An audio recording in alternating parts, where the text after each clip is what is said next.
नमस्कार दोस्तों, स्वागत है एक बार फिर से आपके अपने चैनल जॉब्स वाले भैया में और मैं शिवम ठाकुर।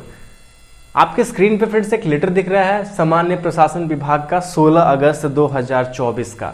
ये लेटर फ्रेंड्स आपको इस वीडियो में कंप्लीट डिटेल में मैं समझाने वाला हूं कि इसमें क्या कुछ कहा जा रहा है। हालांकि आप सभी को पता होगा कि अगले साल चुनाव आने वाले हैं और इस बीच में अभी से चुनाव के बीच में जितना समय बचा है बहुत सारे ऐसे डिसीजंस देखने को मिलेंगे जो आदमी सोच भी नहीं सकता है कि सरकार ऐसा कैसे कर गई। तो फ्रेंड्स, जो भी लोग अभी अपनी बातों को रखना चाहते हैं, सरकार के पास काफ़ी अच्छा समय है। जाइए अपने ग्रुप के साथ जाइए, प्रदर्शन धरना जो भी कर रहे थे लोग वो अभी काफ़ी आपको देखने को मिलेगा लगातार, क्योंकि बहुत सारी चीज़ें हैं जो लोग चाहते हैं कि हमारी पूरी हो जाए। चलिए बिना देर के हुए फ्रेंड्स शुरू करते हैं। जैसा कि आपको पता है कि हमारे चैनल पे कुछ भी फर्जी और कुछ भी बिना प्रूफ के हम लोग नहीं बताने की कोशिश करते हैं। तो सबसे पहले मैंने लेटर ही खोल के रखा है, ठीक है। बहुत सारे लोग को समझ में नहीं आता है, उल्टा पुल्टा बात कुछ भी कमेंट कर देते हैं। तो खैर वैसे लोगों से दूर रहिए नेगेटिव, क्योंकि जो चीज़ मैं बात करता हूँ फैक्ट जो है, मतलब अध्ययन किया हुआ स्टडी करके ही कोई चीज़ पे मैं आपको वीडियोस बना के बताता हूँ, ठीक है। तो आप ट्रस्ट कर सकते हो, ठीक है। और देखिए फ्रेंड्स, ये है आपका जो सामान्य प्रशासन विभाग बिहार सरकार की तरफ से ये लेटर निकाला गया है। डॉक्टर BR राजेंद्र सरकार के प्रधान सचिव हैं और सेवा में, मतलब जो जनरली किसी को कोट किया जाता है सेवा में, तो यहाँ पे सभी अपर मुख्य सचिव, प्रधान सचिव, सचिव, सभी विभागाध्यक्ष, पुलिस महानिदेशक और सभी प्रमंडलीय आयुक्त, यानी कि जितने भी विभाग हैं बिहार सरकार के सभी के विभाग अध्यक्ष को यहाँ पे कोट कर लिया गया है। सब्जेक्ट क्या है? नियमित नियुक्ति के क्रम में संविदा नियोजित कर्मियों को अधिकतम उम्र सीमा एवं अंक की अधिमानता दिए जाने के संबंध में स्पष्टीकरण, ठीक है। इतने से बहुत सारे लोग को समझ में आ गया होगा कि जो लोग काम कर रहे हैं अभी कॉन्ट्रैक्ट पे या फिर संविदा कर्मी हैं, किनको फायदा मिलेगा, क्या इस लेटर में कहा गया है। चलिए आपको देखिए, बहुत सारे लोग होंगे जो अभी काम कर रहे होंगे, कॉन्ट्रैक्ट पे काम कर रहे होंगे, किसी भी तरह से सरकार के किसी भी विभाग के अंदर किसी भी पोस्ट पे काम कर रहे होंगे, ठीक है। जिसमें से फ्रेंड्स जो लोग कमीशन के हैं, जैसे कि बिहार SSC के थ्रू आए हैं, BPSC के थ्रू आए हैं, BTSC के थ्रू आए हैं, यानी कि एग्जामिनेशन देने वाला जो बिहार सरकार का बहुत सारा जो बोर्ड है, मैं लिख देता हूँ, बहुत सारे लोग नहीं समझ पा रहे होंगे, इसीलिए क्योंकि सबको समझाना हमारा फ्रेंड्स देह होता है। थोड़ी सी वीडियो लंबी हो जाती है तो लेकिन काम की होती है, ठीक है। जैसे कि बिहार SSC का आपने नाम सुना होगा, Bihar staff selection commission, BPSC का नाम सुना होगा, Bihar public service commission, BTSC का नाम सुना होगा, बिहार टेक्निकल सर्विस कमीशन। उसके बाद फ्रेंड्स आपका BCEC हो गया, ये भी एग्जाम कंडक्ट कराती है, BCECE, ठीक है। और आपको पुलिस वाला भी होता है बिहार का, जो जिसको पुलिस का एग्जाम कंडक्ट कराती है, BPSSC होता है, ठीक है। तो और भी कुछ है जिसके थ्रू आप लोग कंप्लीटली एग्जाम के थ्रू जाते हैं, सिलेक्ट होते हैं। जो लोग, उन लोगों को फ्रेंड्स कोई दिक्कत नहीं है, वो लोग तो पहले से सरकार के परमानेंट स्टाफ है। अब बात करते हैं फ्रेंड्स, वो तो परमानेंट हो गए, ये सारे परमानेंट हैं, इन लोग कोई फायदा नहीं है इस लेटर से। अब बात है कि फ्रेंड्स कोई संविदा कर्मी है, सीधा विभाग ने नंबर के आधार पर इनका सिलेक्शन कर लिया, ठीक है। जैसे कि मेगा सूची के आधार पर हो गया सिलेक्शन, मेगा सूची के आधार पे बहुत बार लोगों का हो जाता है, बहुत बार लोगों का इंटरव्यू से होता है, केवल इंटरव्यू दे दिया और विभाग के अंदर काम कर रहे हैं। बहुत सारे लोग यहाँ पे उर्मिला के थ्रू हैं, बहुत सारे पोस्ट पे काम कर रहे हैं, बहुत सारे लोग बेल्ट्रॉन के थ्रू हैं। अब इसमें किसको फायदा मिलने वाला है, ठीक है। पहले लेटर को पढ़ लेते हैं, उसके बाद फिर से आते हैं इस पे। देखिए लेटर में क्या कुछ कहा गया है।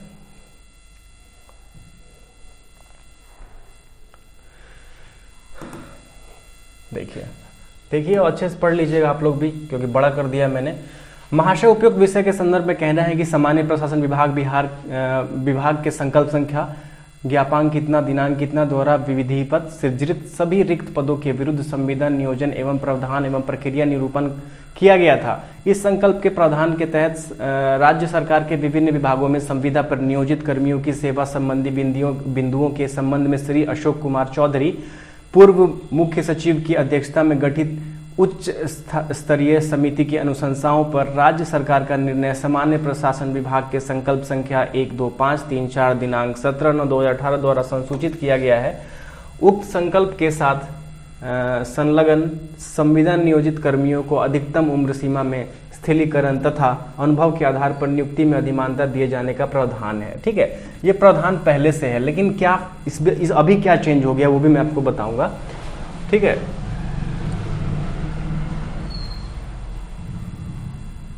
साथ ही संकल्प संख्या 1, 2, 5, 3, 4 दिनांक 17/9/2018 की कंडिका 3(1) द्वारा संसूचित किया जाता है कि राज्य सरकार के निर्णय के अनुपालन में पूर्ववर्ती संकल्प संख्या इतना दिनांक 18/7/2007 को संशोधित एवं परिवर्तित करते हुए संविदा नियोजन हेतु विस्तृत प्रावधान एवं प्रक्रिया का निरूपण सामान्य प्रशासन विभाग के संकल्प संख्या इतना दिनांक इतना द्वारा संसूचित किया गया है। प्रासंगिक संकल्प की कंडिका इतना में संविदा नियोजित कर्मियों को समान पद पर नियुक्ति की प्रक्रिया में अधिकतम उम्र की सीमा में छूट तथा कार्य अनुभव के आधार पर अंकों की अधिमानता का स्पष्ट प्रावधान किया गया है। ठीक है, अब देखिए यहाँ पे 1 एवं 2 में वर्णित निर्णय के आलोक में कतिपय विभागों द्वारा प्रासंगिक सेवा संवर्ग नियमावलियों में नियमित नियुक्ति के क्रम में संविदा नियोजित कर्मियों को अधिकतम उम्र सीमा में स्थलीकरण एवं कार्य अनुभव के आधार पर अंकों की अधिमानता संबंधित अपेक्षित संशोधन भी किया जा चुका है।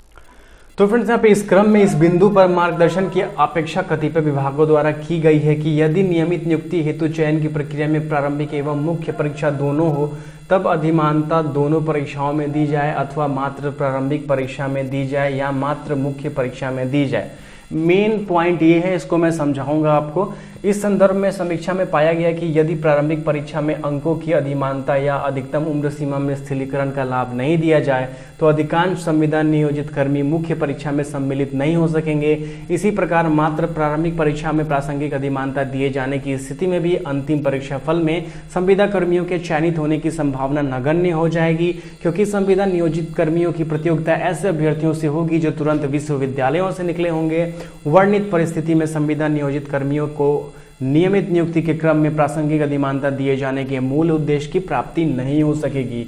उक्त वर्णित स्थिति में सम्यक विचारोपरांत निर्णय लिया जाता है कि नियमित नियुक्ति के क्रम में समान पद पर संविदा नियोजित कर्मियों को अधिकतम उम्र सीमा में स्थलीकरण एवं कार्य अनुभव के आधार पर अंकों की अधिमानता का लाभ भर्ती प्रतियोगिता परीक्षा के प्रारंभिक एवं मुख्य परीक्षा दोनों चरणों में किया जाएगा। अतः अनुरोध है कि वर्णित तथ्यों से अपने अधीनस्थ पदाधिकारियों कर्मियों को अवगत कराते हुए इसका अनुपालन सुनिश्चित करने की कृपा प्रदान करें। जिनको भी फ्रेंड्स ये लगता है कि फर्जी वगैरह है, नकली है, तो आप देख लीजिए सरकार के द्वारा डॉक्टर बी राजेंद्र के द्वारा सिग्नेचर किया गया लेटर है। वैसे खैर जिनको लगता है लगने दीजिए, जिनको पता है कि इस चैनल पर कुछ भी फर्जी नहीं बताया जाता है तो उन्हीं के लिए हम वीडियो बना रहे हैं। जिनको फर्जी लगता है भैया देखिए हिम्मत मेरा चैनल। ठीक है, ये जिनको डाउनलोड करना होगा हमारे टेलीग्राम में डाल देंगे फ्रेंड्स, वहां से आप लोग डाउनलोड कर लीजिएगा। अब बात करते हैं कि किनको लाभ मिलेगा और क्या ये चीज़ क्या कहना चाह रहा है। ये भी समझने की बात है कि क्या कहना चाह रहा है ये लेटर। ठीक है, अभी देखिए फ्रेंड्स, मैं आपको बता रहा हूँ कि जो भी लोग संविदा पे काम कर रहे हैं, बहुत लोग अपने आप को संविदा पे काम कर रहे हैं उनको पता होगा, और जो लोग करेंगे फ्यूचर में, जैसे कि देखिए संविदा पे क्या काम करने का मतलब है कि अगर कोई विभाग आपको अपने स्तर से अपने पास मेघा सूची पे या फिर छोटा सा एक एग्जाम देके, जैसे कि अभी आपको पता है कि भूमि सुधार एवं जो राजस्व सुधार एवं भूमि विभाग की तरफ से रखा गया है, संविदा पे रखा गया था 1 साल के लिए। बहुत सारे विभाग में 1 साल के लिए रखा जाता है, क्योंकि संविदा का जो टेन्योर होता है वो 11 महीने का ही होता है। 11 महीने के बाद फिर से उसको रिन्यू कराना पड़ता है। ठीक है, तो ये सिस्टम होता है। तो अब है कि फ्रेंड्स, जो लोग संविदा पे काम कर रहे हैं उनको सबसे पहले तो 1 साल के बराबर 5 अंक मिलेगा। ये पता है सबको, बहुत सारे लोगों को पता है। ठीक है, और 2 साल का 10 अंक, 3 का 15, 4 का 20 और 5 का 25। ठीक है, और 6 का भी 25, 7 का भी 25, मतलब कि मैक्सिमम 25 अंक ही मिलेगा। कम से कम 5 साल जिन्होंने किया है उनको ज़्यादा फायदा है। ठीक है, अब ये अंक मिलने पे जो थी सिस्टम कि क्या कब दिया जाए, जो प्रारंभिक परीक्षा होता है उसमें दिया जाए या मुख्य परीक्षा। मान के चलिए कि किसी विभाग में आप काम कर रहे हैं, एज अ कोई भी एक पद उठा लेते हैं, जूनियर इंजीनियर के तौर पे काम कर रहे हैं, संविदा कर्मी हैं जूनियर इंजीनियर के तौर पे, और आपने 5 साल पूरा कर लिया। ठीक है, तो आपको 25 अंक मिलता। तो वो कब मिलता? मुख्य परीक्षा में पीटी जो बोलते हैं, प्राइमरी टेस्ट, और एक होता है मेंस, यानी कि 2 एग्जाम्स आप दे के बहुत सारे एग्जाम नौकरी क्रैक करते हैं। तो इसमें था कि संविदा कर्मियों को किस में दिया जाए, पीटी में दिया जाए या मेंस में दिया जाए। तो पहले फ्रेंड्स सिस्टम था कि मेंस में दिया जाएगा, पीटी कम से कम क्लियर हो जाए। ठीक है, मतलब विभाग अपने स्तर पे निकालते थे। जैसा कि अभी वर्तमान में फ्रेंड्स आपको बताएं कि बिहार तकनीकी सेवा आयोग ने क्या किया है कि मेंस परीक्षा में ही जो जो संविदा कर्मियों को जो एक्स्ट्रा पॉइंट देना था वो मेंस में दिया है, जिस कारण से पीटी में बहुत सारे लोग छट गए हैं। ठीक है, तो इस लेटर के अनुसार वो लोग इस पे आवाज़ उठा सकते हैं कि वे थोड़ा लेट से हुआ है, लेकिन काफ़ी राहत देने वाला लेटर है जो पहले से काम कर रहे हैं उन लोगों को। ठीक है, तो पीटी और मेंस दोनों में फ़ायदा मिलेगा। 25 अंक पहले ही उनको ऐड कर दिया जाएगा, यानी कि मान के चलिए कि कोई 35 नंबर पे पास होता है तो वो 25 अंक तो पहले से ही लेके आ जाएगा, केवल 10 अंक उसको लेके आने पड़ेंगे पीटी में पास होने के लिए। पहले क्या था कि कम से कम पीटी में आप पास हो जाइए, उसके बाद आपको ये वगैरह नंबर वगैरह सारा जो ऐड करके ही जो बेनिफिट है वो मिलेगा, लेकिन अब ऐसा नहीं है। अब फ्रेंड्स देखिए किसको किसको फायदा मिलेगा, तो जो लोग संविदा पे काम कर रहे हैं, किसी विभाग के अंदर काम कर रहे हैं, विभाग के तरफ से उनको पेमेंट मिलता है डायरेक्ट। समझिएगा इस चीज़ को, जो लोग किसी विभाग के अंदर काम कर रहे हैं, किसी भी विभाग के अंदर काम कर रहे हैं कोई भी आदमी, और उनको जो पेमेंट होता है उनका पैसा डायरेक्ट विभाग की तरफ से ही मिलता है। ठीक है, डायरेक्ट विभाग की तरफ से अगर आपको पैसा मिल रहा है तो आप एक संविदा कर्मी हैं। ठीक है, और आपको इसका लाभ मिलेगा। वहीं पे फ्रेंड्स अगर बात करें, जैसे कि फ्रेंड्स जो बेल्ट्रॉन वाले हैं, बेल्ट्रॉन फ्रेंड्स डायरेक्ट उर्मिला के थ्रू पैसा देती है किसी भी स्टाफ को। ठीक है, किसी भी स्टाफ को उर्मिला के थ्रू पैसा देती है, यानी कि ये संविदा कर्मी नहीं है। और जो डायरेक्ट उर्मिला के थ्रू जो भी लोग काम कर रहे हैं, परिचारी हों या फिर किसी भी समन्वयक के तौर पे काम कर रहे हो, उनको भी इसका लाभ नहीं मिलेगा। ठीक है, तो बेल्ट्रॉन वालों के लिए फ्रेंड्स इसीलिए मैंने पिछला लेटर जो आपको बताया था उसमें बताया था कि 27 या 28 तारीख को एक मीटिंग होनी है, और उस मीटिंग के बाद उनको भी हो सकता है कि ये वाला लाभ मिल जाए। ठीक है, तो ये लेटर फ्रेंड्स जरूर डाउनलोड कर लीजिएगा, और चीज़ समझ में आ गया होगा कि किसी भी प्रकार से कॉन्ट्रैक्ट के तौर पे अगर आप थर्ड पार्टी आउटसोर्सिंग के स्टाफ हैं तो आपको इसका फायदा नहीं मिलेगा। विभाग के अंदर काम कर रहे हैं, विभाग डायरेक्ट आपको पेमेंट कर रहा है, तभी आप संविदा कर्मी हैं और आपको तभी इसका लाभ मिल पाएगा। ठीक है, तो यही चीज़ आपको समझानी थी। और स्पष्टीकरण के तौर पे जो पिछला लेटर मैंने बेल्ट्रॉन वाला दिखाया था उसके साथ मैच करके बहुत सारी चीज़ें फैक्ट आपको साबित करनी है, तो वो वीडियो बहुत जल्दी आएगी। तो सब्सक्राइब कर लीजिएगा अपने चैनल जॉब्स वाले भैया को। लेटर चाहिए तो टेलीग्राम चैनल में जुड़ जाइएगा, वहाँ पे मैं डाल दूंगा। ठीक है, मिलते हैं फ्रेंड्स नेक्स्ट वीडियो में, तब तक के लिए धन्यवाद।